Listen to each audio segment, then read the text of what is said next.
नमस्कार साथियों, परिहार क्लास में आपका स्वागत है। आज के टेस्ट में हम जो प्राचीन इतिहास का पोर्शन है हड़प्पा या सिंधु घाटी सभ्यता, उसके कुछ सवालों को देखेंगे। चलिए शुरू करते हैं। पहला सवाल है, हड़प्पा सभ्यता का सर्वाधिक मान्यता प्राप्त काल कौन सा होगा? तो वह 2500 ईसा पूर्व से 1750 ईसा पूर्व सही जवाब होगा। अगला सवाल है, सिंधु घाटी सभ्यता निम्नलिखित में से किस सभ्यता के समकालीन नहीं थी? तो देखो, मिस्र इसके समान थी, मेसोपोटामी समान थी और चीन भी समान थी। ग्रीक इसके समान नहीं थी।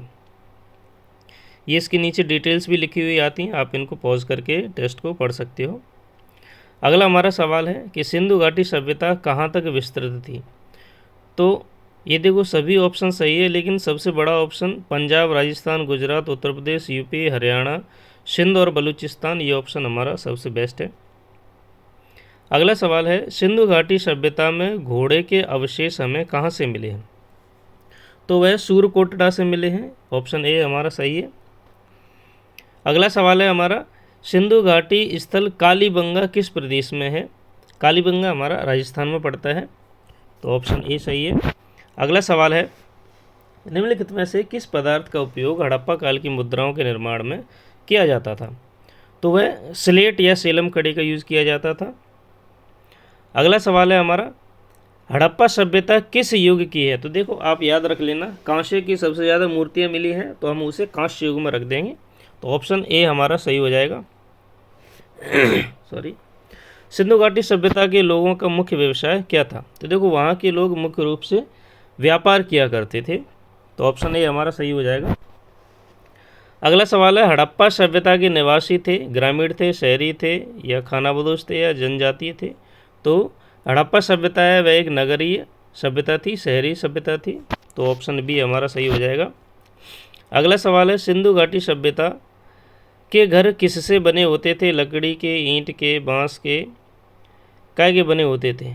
तो वहाँ पे देखो, कच्ची और पक्की ईंटों की ग्रिड रूपी मकान पाए गए हैं। जो सड़कें हैं वे एक दूसरे को समकोण पर काटती थी, तो ऑप्शन ए हमारा सही हो जाएगा। अगला सवाल है हमारा, हड़प्पा वासी किस वस्तु का उत्पादन सबसे ज़्यादा करते थे? तो देखो, मुद्राएं उस समय इतनी ज़्यादा बनती नहीं थी, कांसा तो है ही नहीं, जो उस समय कोई साक्ष्य नहीं मिले हैं, तो कपास ऑप्शन सही हो जाएगा हमारा सी। निम्नलिखित में से विद्वानों में से हड़प्पा सभ्यता के सर्वप्रथम खोजकर्ता कौन थे? तो देखिए, इंडिया के हैं दयाराम साहनी जी, इन्होंने सबसे पहले खनन शुरू किया था। जो अभी जो पाकिस्तान में है, वर्तमान में पंजाब प्रांत है, वहाँ पे खोज की थी हड़प्पा में। अगला सवाल है, सिंधु सभ्यता का पतन नगर यानी कि बंदरगाह नगर कौन सा था? तो देखो, कालीबंगा राजस्थान में पड़ता है, रोपड़ भी राजस्थान में, मोहनजोदड़ो ये भी नहीं है, लोथल है वह गुजरात में पड़ता है, तो पतन नगर लोथल हो जाएगा। अगला सवाल है हमारा, पैमानों की खोज ने यह सिद्ध कर दिया था कि सिंधु घाटी के लोग माप और तौल से परिचित थे। यह खोज कहाँ पर की गई थी? तो यह लोथल में, क्योंकि पतन नगर था वहाँ पे सबसे ज़्यादा खोजें की गई थी, तो लोथल में ही जो नाप वगैरह की चीज़ें हैं वहाँ पे देखी गई थी। अगला सवाल है, हड़प्पा कालीन समाज किन वर्गों में बटा हुआ था? तो शिकारी नहीं, शिकारी उस समय नहीं थे, पुजारी, किसान और क्षत्रिय थे, विद्वान, योद्धा, व्यापारी, श्रमिक, वैश्य, शूद्र वगैरह यानी कि जातियों में नहीं बटा था, तो बी ऑप्शन हमारा सही हो जाएगा। अगला हमारा सवाल है, सिंधु घाटी सभ्यता सर्वाधिक उपयुक्त नाम क्या होगा? सिंधु घाटी है तो हड़प्पा सभ्यता के लिए फेमस है, ठीक है, तो ऑप्शन ए हमारा सही हो जाएगा। अगला सवाल है हमारा, निम्नलिखित में से कौन से लक्षण सभ्यता के लोगों का सही चित्रण करते हैं? ऑप्शन ए है, उनके विशाल महल और मंदिर थे। नहीं, विशाल महल और मंदिर नहीं मिले हैं। वे देवियों और देवताओं दोनों की पूजा करते थे। हाँ, ये ऑप्शन सही है। वे युद्ध में घोड़ों के द्वारा खींचे जाने वाले रथों का नहीं, ये गलत ऑप्शन। तो केवल दो ऑप्शन हमारा सही है, वे देवी देवताओं के दोनों की पूजा करते थे। अगला सवाल है हमारा, हड़प्पा सभ्यता की खोज किस वर्ष में हुई थी? तो दयाराम साहनी जी ने की थी 1921 में। अगला सवाल है, हड़प्पा सभ्यता के बारे में कौन सी उक्ति सही है?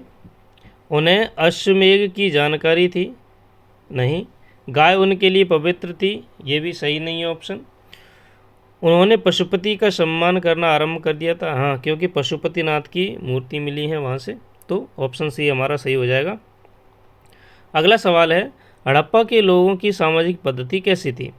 उचित समतावादी, दास श्रमिक? नहीं, दास और श्रमिक उस समय नहीं थे, ना ही वर्ण व्यवस्था थी, ना ही जाति व्यवस्था थी, तो उचित समतावादी हो जाएंगे। तो ये थे आज के हमारे 20 सवाल। रिजल्ट देख लेते हैं एक बार। देखिए 100% सही सारे जवाब हैं। ऐसे ही अच्छे अच्छे सवालों को देखने के लिए आप हमारे YouTube चैनल को सब्सक्राइब कर सकते हैं और वीडियो को लाइक करें। धन्यवाद।